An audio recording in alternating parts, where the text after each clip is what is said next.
what you're going to kind of have here is a short course, like a short college course actually, in the Didache, time we get done. And we talked about the Didache a little bit last week. And I goofed a little bit last week. I told you number 1, but it was really number 2. There is number 1. We'll go over that today. There's 15 chapters in the Didache.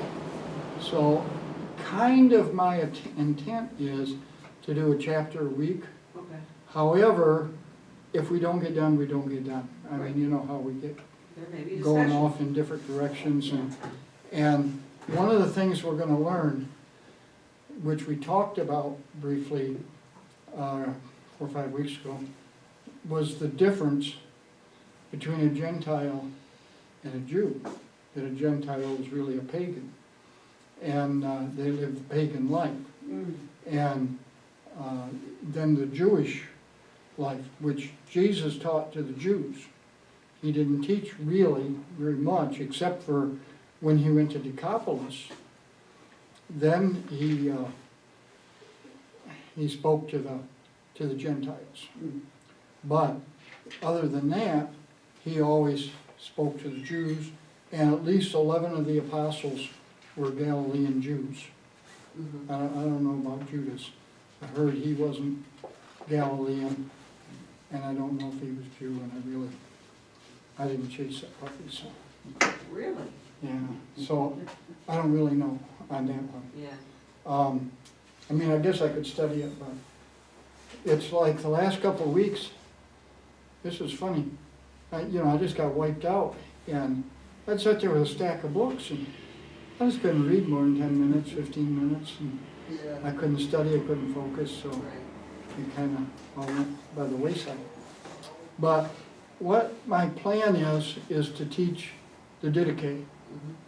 And I'm not going to say that this class needs the Didache as far as learning, because this class is way ahead of most people in the county. So that goes unsaid.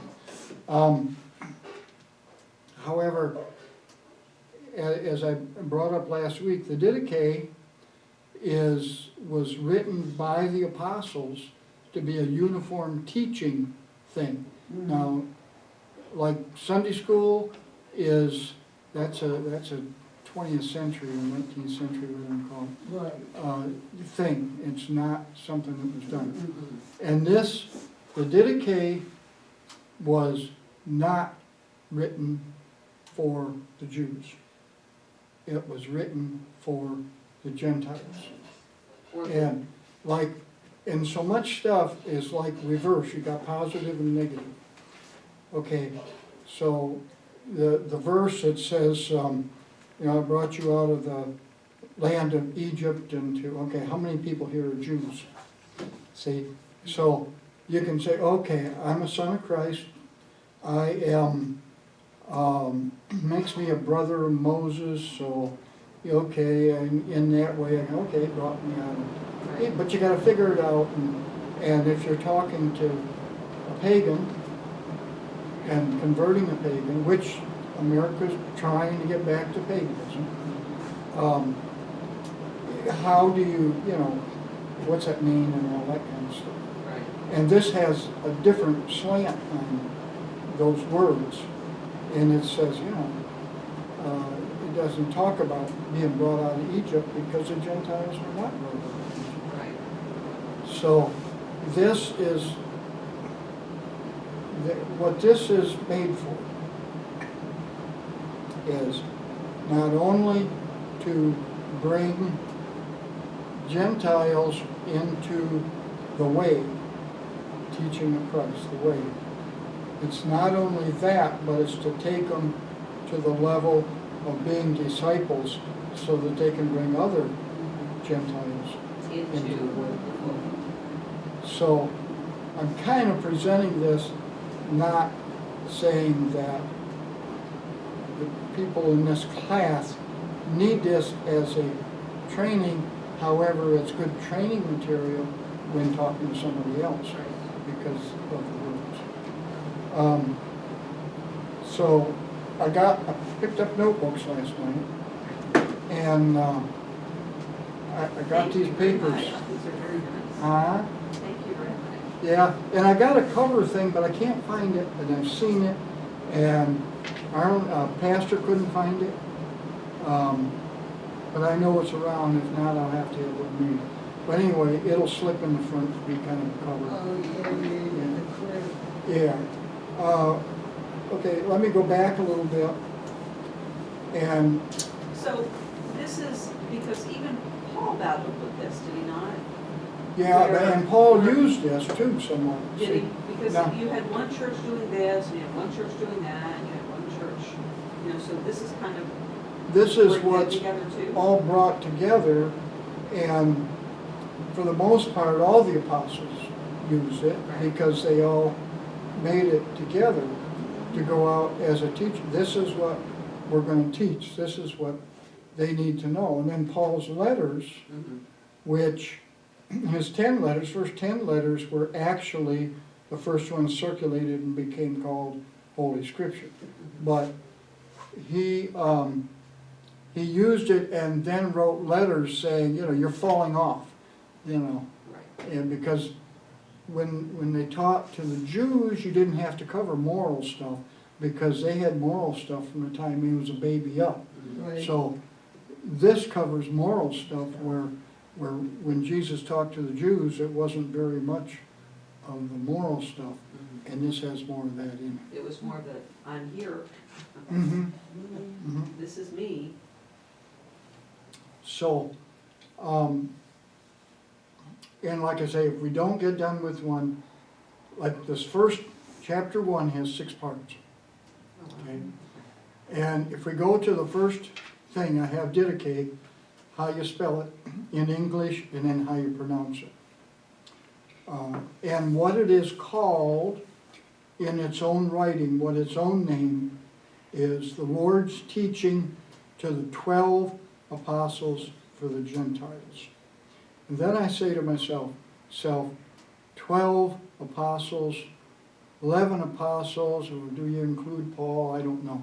But that's what the title of it is the teaching to the 12 apostles.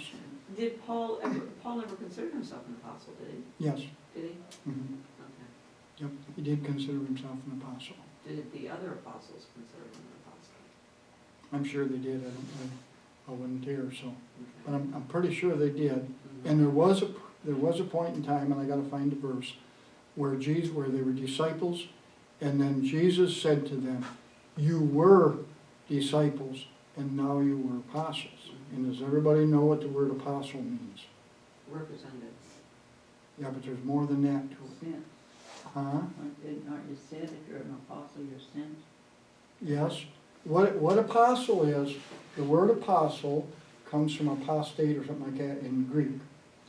And when they would conquer a territory, what was his name, the great? Alexander. Alexander the Great. When he would conquer a territory, he would send in the apostles. Okay? Nothing religious, it's a military term. Sent in the ships that had apostles on them.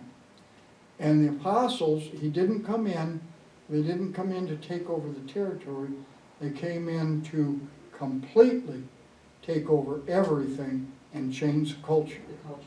And so these apostles were all different trades. They were teachers, it was the biggest part of it, education, and so they came in and taught the Greek education. They taught all the Greek stuff. These were called apostles. So then Jesus tells them, okay, you were disciples. In other words, you were followers of me. You were my disciples. But now, you're apostles, which means you just don't go out and tell somebody about me. You go out and take over. You completely consume everything. And I'll have to get the verse, but it is a thing that he brought everybody together. Just like there's a verse in the Bible where he had all these followers, and he said there, and he called in 12. You 12 are my disciples. And then he trained and taught where he would speak publicly and then take them in back, now this is what I said, and this is what I meant. And there's some people's not understanding this because their ears are closed. So, there was that type of thing. So, anyway, I'm going to present to dedicate. If y'all get bored with it one day, let me know. But I'm a little bit excited about teaching it because there's things that it's like hitting reality. And if you know, I guess how I teach now, I try to teach from reality thing. And I gotta have backup material before I say something. I'm gonna have backup material. So I think, I don't have to have a verse for everything because everybody knows the verses anyway. In order to teach. So the Didache is in this book, and this is a book that some people have used. John Wesley used this when he started the Methodist movement in England. There's been other people who've used it, but it's really never taken hold. It took hold back in the mid, it went, and I'll read this here too, but it started to be used in the middle of the first century. Look who it is. Good morning! And it, I knew you was gonna be here, so We got books. We do. and it was used from the middle of the first century to about the middle of the third century, and then it just kind of went away, as things do. Well, let me read this here, first page, or y'all can read with me. We're talking about the Didache. Now, I don't know what that is. That's I know. a new word for me. And so I'll go over it briefly again, but this is going to explain a lot of it. Okay. Okay, the Didache was a step-by-step training program put together by the original apostles to bring the Gentiles, or the pagans, into the community of the Lord's way and teach them to be disciples of the Messiah. It was used from the middle of the first century to the middle of the third century. Then it was just kind of lost. The Didache was rediscovered in 1873. It was found by, whatever his name is there, in a library, in a monastery in Istanbul, Turkey. That would be Constantinople. It was found in codex or book form. Now, is everybody familiar with the codex form? Okay, let me briefly go over that. In our early readings, and what was found in the Dead Sea was scrolls, Yes. where you had sheepskin, basically, and then you had two scrolls, and you would roll one up and unroll the other one. The other way, really, because you went more into that. Anyway, which was, you wanted to look up something, it was kind of hard to look it up because you had to go through the scrolls. Plus, they didn't have chapters and verses, and they didn't even have spaces between words.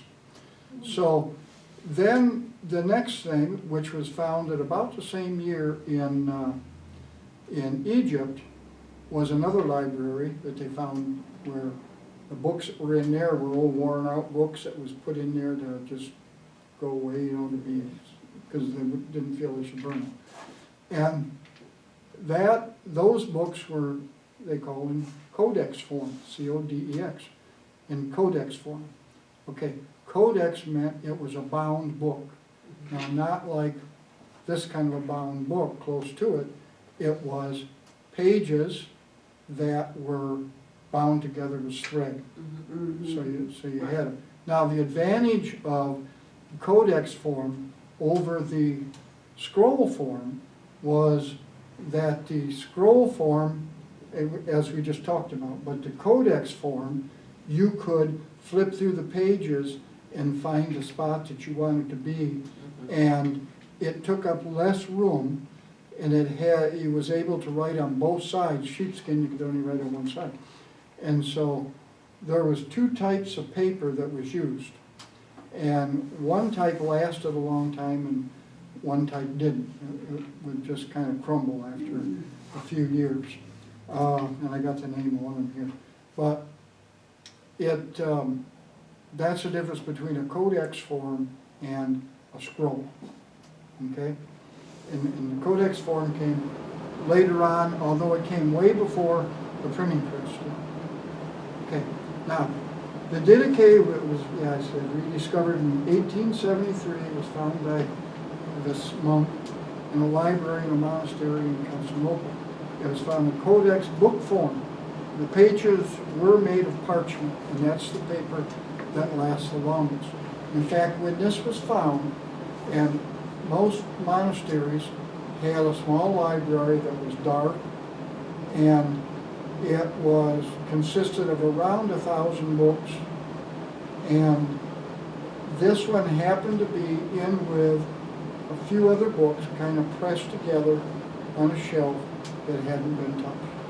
And he's in there, and he was a young guy, and he was doing Had some whatever he was. had some free time and.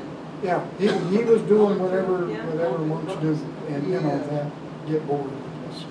And I'm just gonna say that, but anyway, and he came across it. Well, when it was first came across and it was given to the public, it was, well, it was just a fake and all this kind of stuff, and it went all through that stuff.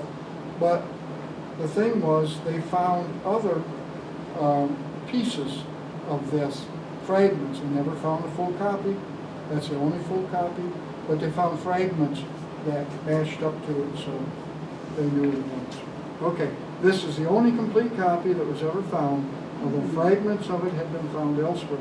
This copy was written and signed, Leon, scribe and synod, 11 June 1056. So he had the copy then. Apparently it was used by somebody somehow, because he was a scribe, you know what a scribe is, so stuff. And So now, but he would have, he's a scribe, so he would have had to written it, copied it from something else. he was, Right. yeah, because he's a scribe, and that's what scribes do, is scribes take this and transfer it to this paper before the printing press. So I wonder, like, what happened to what he was printing from? Right. Would that have been on Well, one of those things that kind of fell apart at the time? yeah, it's kind of, Likely. yeah, it's kind of like my Bible. I open it up today and you know, a piece falls out, Oh, you know, yeah. kind of, so then I it got gets one like that too. put away, you know. So I hate throwing it away because I got so many notes in there. But he could have been copying something that someone had for someone else. You know, Yeah. you have a copy, but I want a copy. Yeah, So we'll go to the scribe, and the scribe will copy and the sky will yours copy it for us, me. and I'm So sure it can be- everybody's so it read can be passed around. oh gosh, can't even think of the name of it now. The one where you save 10%, I don't know, I'll think of it sometime. Anyway, and it talks about the scribe and how they paid him extra to stay up all night and copy it and that type of thing. Okay, each person being trained were assigned a mentor. Women were trained as well as men. Now, Yay. let's go back to that era, and Jewish or non-Jewish women were not trained, not felt that they needed to be trained. Okay, puts me in a precarious situation right now. That's all right, we love it, we're not gonna attack you. Anyway, but I mean, it's a fact. See, I mean, even today we follow the pagan rules or the way they did it. So you have a young girl, and she belongs, she's property of her father supposedly, and so now she's going to get married, and who gives this girl to this man? So I do, I'm her father, so, okay. So now it's a process of transferring the ownership of her to this new man, which is now the guardian of her and the one that's supposed to take care of her and all the things go with it. Well, I know there's a dowry thing, and the dowry was made where, because there's a bargain, you know, there's a bargain, okay, you can have my Because a daughter woman for is, this a amount of woman money. is a debit, not an asset. Yeah, well, so the dowry, what the true purpose of the dowry was that this guy gives a dowry for her, and then father's supposed to take this dowry and keep and multiply, if possible, this dowry, so that if he writes her a bill of divorce, then she has something to live on. And that was the purpose that went behind the dowry. Okay. So, women were, when the Christian, wasn't called Christian, when the way came along, the way of Christ came along, not Christ, Messiah,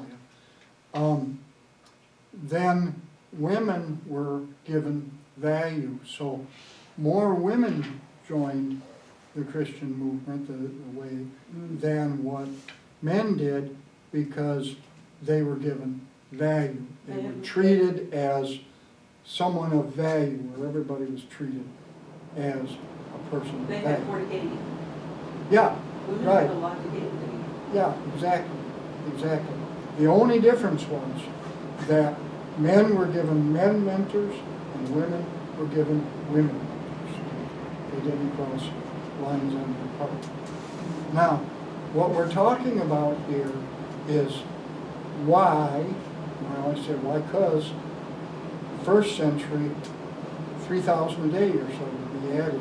You know, there's different things where so many people were added, and why cause? And it's because this teaching to a large degree. Okay, the Didache was used by John Wesley in England to launch his Methodist movement, and it was translated into English on March 20th, 1884. Did I read the one above it all the way? Each person being trained was assigned to men and women were trained as well as men. However, men were given mentors, men mentors, women were given women mentors. And the length of time for mentoring was normally 1 to 3 years.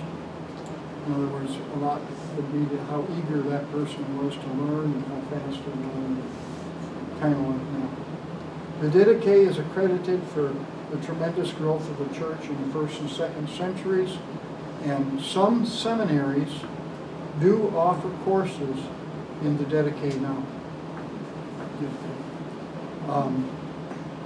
Okay, with that being said, there's 15 chapters in the Didache.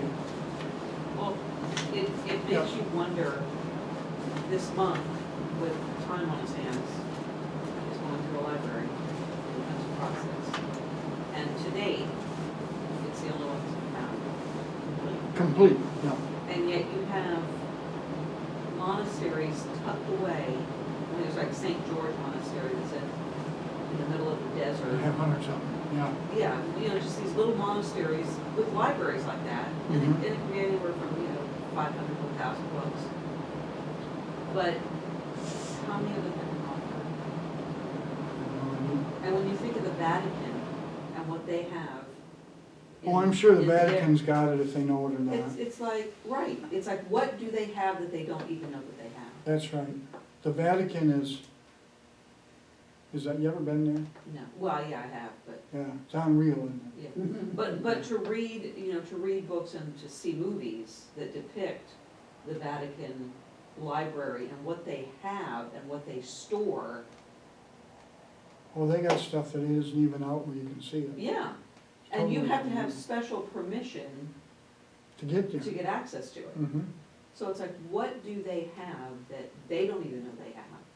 That, I mean, there could be a dozen of these. The dollar value is Right. unfathomable.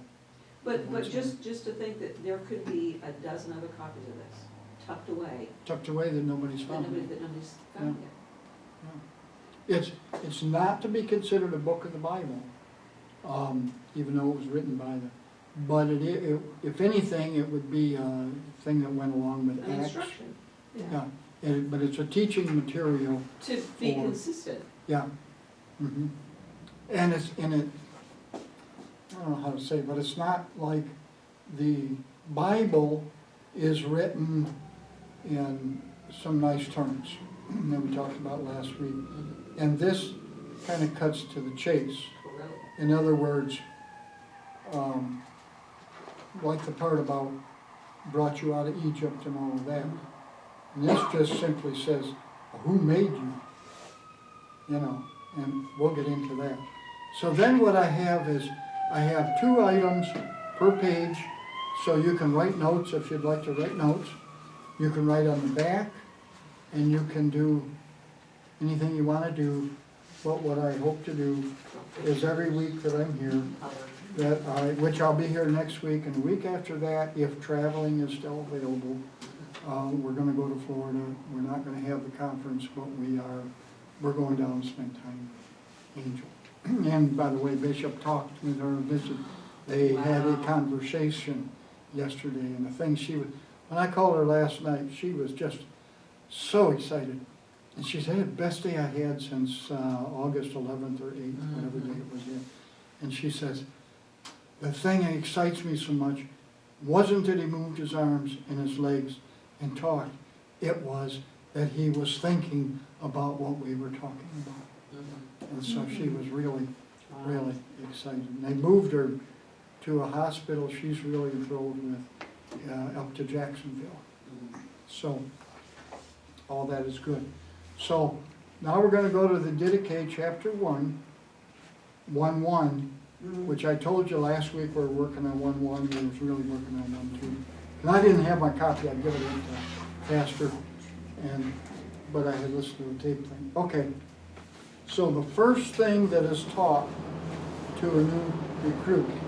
So this kind of divides it if you're going to be on board or you're not going to be on board. And the question is, or the thing is, there are 2 ways, in other words, 2 ways to live life. One of life and one of death. And there is a great difference between the 2 ways. That kind of puts it down, and people have to make a decision. Are they interested in this new life? Of course, they can see things happening in this new life because miracles and stuff were normal because of the depth that people believed in at that point in time. It's like Arlyn goes to Africa, and it's not a big deal. Eyes are opened, and feet are turned, and all this kind of stuff, and we don't see that here because we got the medical practice. Well, and I think it's more of a childlike faith. It's more of a childlike faith. Yeah, right. You know, it's not influenced by hospitals and, medicine and, It's like it's the only way. It's that way or no way. Yeah, that's the only And they way. put their complete trust in God, and God comes through. And we don't put our complete trust in God. Well, pray for it. God can't fix it. We'll go get fixed. That type of thing. And so they had a deep, as we'll see this as we get into it, deeper and deeper, a deeper thing on it. And then down here where you can make notes, I kind of put the first couple of notes for you. Like, a decision must be made, and life is a summary of our decisions. Did you ever think back, if I'd have done this instead of that, where would I be living? What would I be doing? Yeah. It's a summary of the decisions that were made. And some decisions are made in haste. Some are made for this reason, or for that reason. Some aren't thought through, and, all that kind of things. But then some you have no control over. That fan got Some you have no control over. right. Yeah, some you're pressured into. Right. Into. But I mean, you have no control over who your parents are. Right. But that's not a decision. Right. That's who you are. But you have to decide whether, I mean, if you're raised by parents that are not the best of parents, then you have to decide how to handle that. Right. And these people were not raised by what we would call the best of parents. Right. Because as we, in that one thing a few weeks ago, Gentiles, the word Gentile means non-believer. That's just what it means. Okay, so are we Gentiles?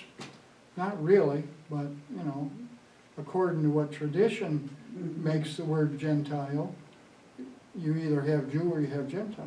Right. But back then, a Gentile was a pagan, and they had no Christian, no Jewish, no nothing to tell them the difference until the way comes along, and they go in and they teach, and it's like, you have to make a choice now. You can stay with the pagan ways, which is you want more rain and better crops, and so Right. you sacrifice your baby to Moloch Right. and burn baby up, and live that life, or you can live this life. But you can't put the two together, and what you talked about earlier, Paul, what he was doing was writing letters to these churches that he developed to tell them, you're going back to the pagan Right. thing.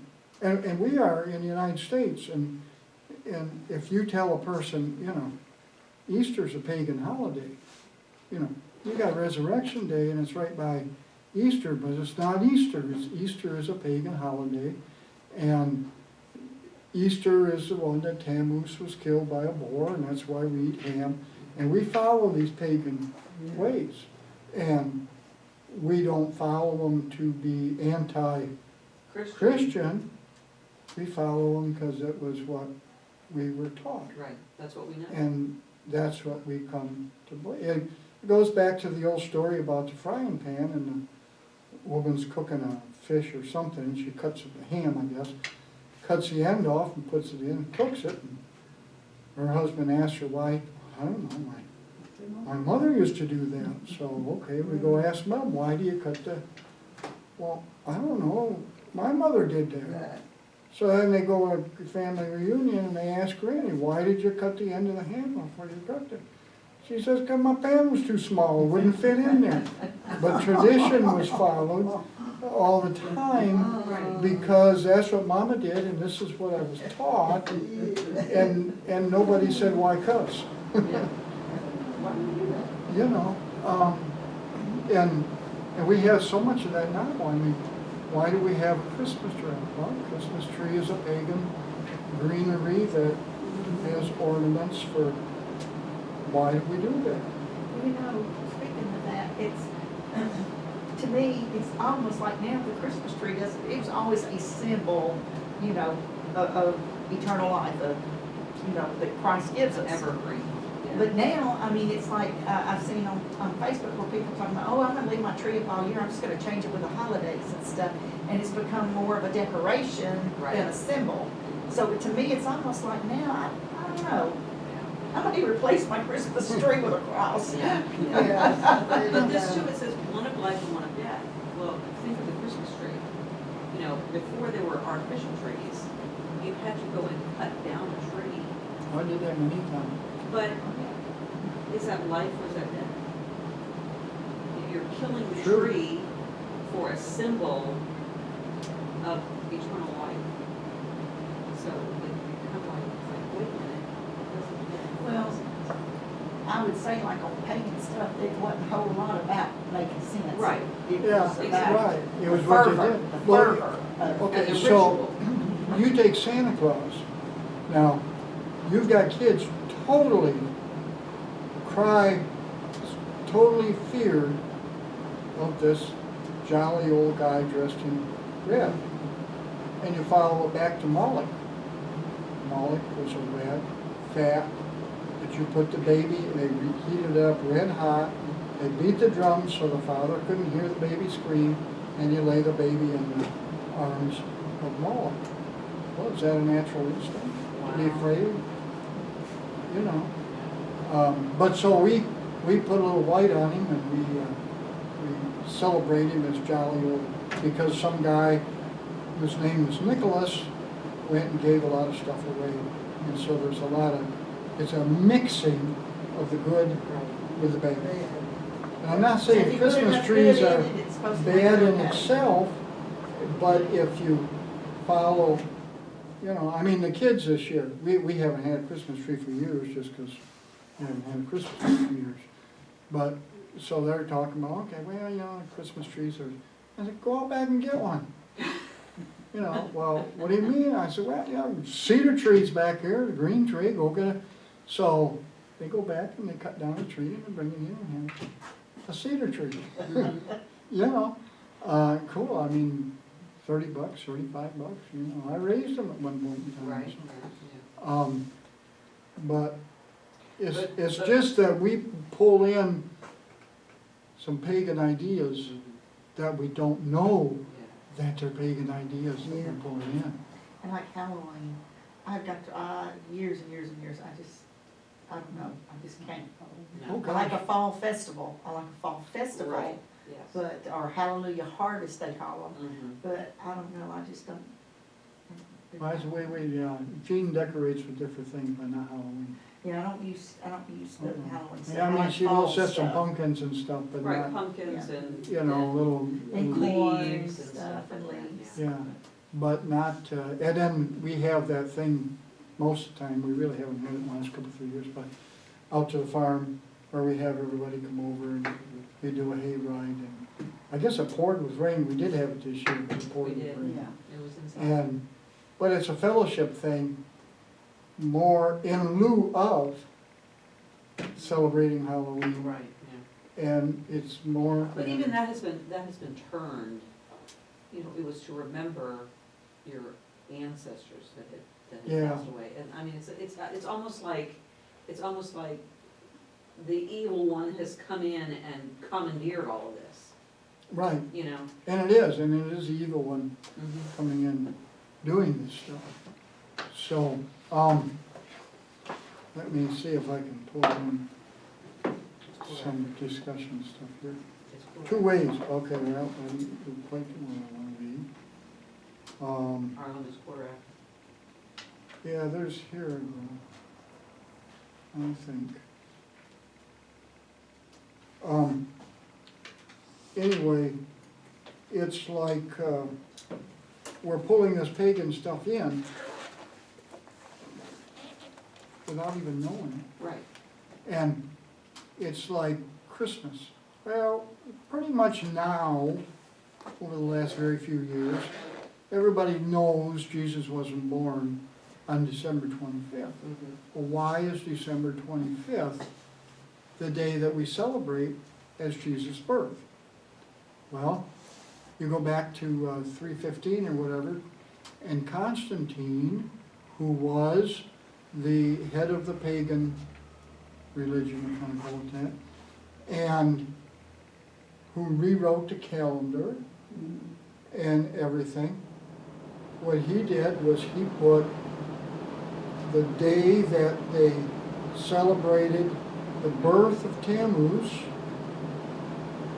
and the birth of Christ on the same day. So the Christians could have their, remember, I don't know if he was Christian or not, his mother was. And he loved his mother and followed his mother. So the day that this December 25th was supposed to be Tammuz and Ursa's birthday. But it was also then designated as Christ's birthday, so that the Christian, they would have one holiday, and the Christians could celebrate it as Christ's birthday, and the pagans could celebrate it as Tammuz's birthday. And that's why the date, January 25th, was selected. And it was political, It was a political move. Well, he was getting a lot of unrest, and so he had to calm stuff. So this was part of, is it time? It's time. We didn't even get Well, into it. I had put down, somewhere I read this, that September 26th was most likely. Most Jesus' likely the birthday. day. And I'm thinking, you know what, I think I'm going, maybe start having my family together Well, on the yeah. 26th of Well, September. and here's where the September 26th day comes from, okay? The September 26th day comes from, everybody's pretty much figured out by the stars and everything, that he was born in the last half of September. Now there are other dates, but the general consensus is the last half of September. Okay, well, in the 2 BC, 2 BCE is the date most likely, is the year he most likely was born in. And God always does things on his appointed days, not man's appointed days, but his appointed days. I'm hurrying, I really am. I just got one thing to explain. They're waiting for me. Oh, okay, next week, same time, same station. Okay. We'll see you then.